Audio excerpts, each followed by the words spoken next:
மதுரை மீனாட்சி மீன் கொண்ட விழிகளை உடையவள். அதாவது மீன் நம்ம அந்த முட்டையை கண் இமைக்காமல் அதை பார்த்து கொண்டே இருக்கும். அதுபோல தன்னை நாடி வரும் பக்தர்களை கண் இமைக்காமல் பார்ப்பவள் மீனாட்சி அன்னை.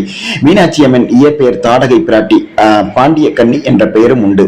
அதாவது பாண்டிய மன்னனும் அரசியும் மிக வருத்தத்தோடு இருக்கையில் பாண்டிய மன்னன் மலையத்வஜனுக்கும் அவரது மனைவி காஞ்சனாவுக்கும் மகளாக பிறந்தவள். வேள்வி தீயில் மிகுந்த கஷ்டத்திற்கு வேள்வி தீயில் மகளாக பிறந்தாள். சிவபெருமானே இது குறித்து மன்னன் வருத்தப்பட்டான். அப்பொழுது சிவபெருமான் கூறினான், அவர் கணவனை காணும் பொழுது அவள் இயற்கையாகவே அந்த மார்பை விழுந்துவிடும் என்று.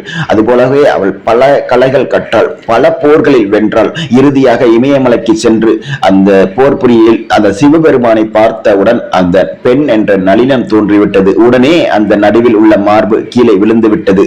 இந்த திருக்கல்யாணத்தை திருப்பரங்குன்ற மகாவிஷ்ணு நடத்தி வைத்தார். அங்குள்ள திருப்பரங்குன்ற முருகன், விநாயகர் அனைவரும் வாழ்த்தி அருளன்.